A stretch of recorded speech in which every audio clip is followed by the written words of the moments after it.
اور یہ قطر کا اور ان کا ایگریمنٹ ہوا ہے باقاعدہ، قطر کے اکاؤنٹ میں وہ سارے پیسے جائیں گے اور اس پیسوں میں پھر اپنا بجٹ پریزنٹ کیا کرے گا۔ وینزویلا کی جو ٹیمپریری گورنمنٹ ہے وہ اپنے بجٹ کے مطابق ان سے پیسے مانگے گی اور یہ پیسے ان کو دیں گے۔ تیل وینزویلا کا بیچے گا امریکہ، ریٹ امریکہ نکالے گا اور وینزویلا کو اس کی ضرورت کے مطابق پیسے دیے جائیں گے، اور بلکہ پیسے نہیں دیے جائیں گے، اس پہ یہ پابندی ہوگی کہ اس نے ان پیسوں سے جو چیزیں خریدنی ہیں سب سے پہلے وہ امریکہ سے خریدے گا۔ اگر وہ چیز امریکہ کے پاس اویلیبل نہ ہوئی تو پھر وہ دنیا کے کسی اور خطے سے خرید سکتا ہے، meaning medicine, hospital equipment, baby toys, food items like wise جو کچھ ہوگا سب سے پہلے وہ امریکہ سے خریدے گا۔ امریکہ انہی کے پیسوں کو انہی کے سر میں مارے گا، انہوں نے جوتیاں انہوں نے سر چ مارے گا، 2-3 گنا اس کی بھی پرائس لگائے گا۔ ادھر وہ سارے کا سارا سسٹم جو ہے وہ ڈسٹرب کر دے گا، وہ ڈسٹرب کر کے آئل کی پرائسز کو بڑھائے گا، اور پھر آئل جو ہے دنیا میں صرف وہیں سے مل رہا ہوگا سپلائی، یہاں سے ساری سپلائی جو ہے وہ بند ہو جائے گی۔ وہ منہ مانگے دام لے کر یہ یہودی کمپنیاں، جتنی بھی بڑی بڑی اس وقت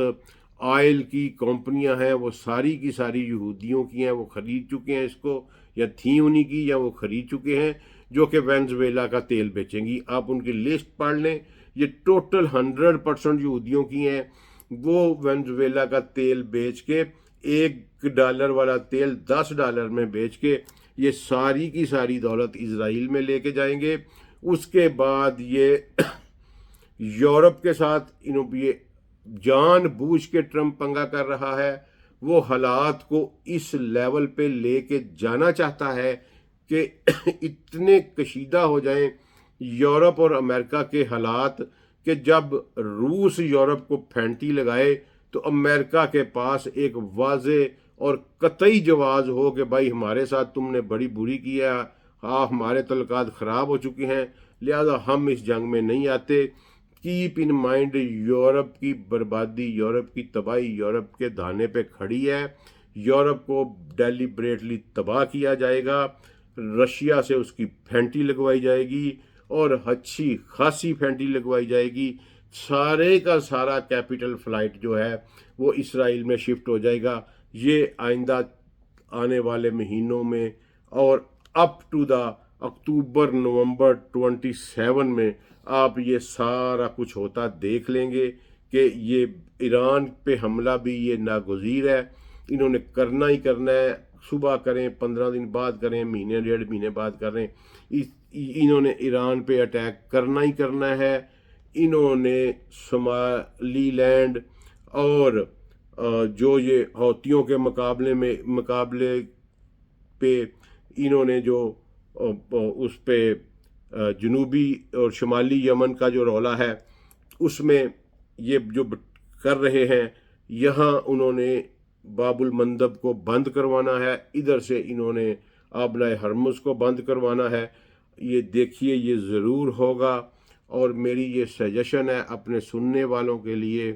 کہ جتنی جلدی ممکن ہو سکے اپنا سسٹم اور اپنا سلسلہ یورپ سے وائنڈ اپ کر لیں۔ یورپ پر بہت سخت دن آنے والے ہیں، یہ حالات حاضرہ تھا۔ یہ رسول اللہ صلی اللہ علیہ وآلہ وسلم کو میں کہ ایک لفظ کے میں نے ابھی صرف 2 میننگ کھولے ہیں کہ پاپولیشنس کا مکمل ہو چکا ہے۔ ریکارڈ آپ کے پاس موجود ہے، انٹرنیٹ سے آپ سرچ کر لیں کہ یہودیوں کی آباد کاری یہاں کب شروع ہوئی، اور پچھلے 140 45 50 سالوں میں اب یہودی جو ہیں، یعنی کسی زمانے میں یہ تھا کہ 10% یہودی اور 90% عرب، اور آج 3% عرب اور 97% یہودی۔ ڈیموگرافی ٹوٹل چینج ہو چکی ہے اس ایریا کی، اس سرزمین کی، اور پاپولیشنس کا مکمل ہو چکا ہے۔ پراسپیرٹی کا چلنے شروع ہو چکا ہے۔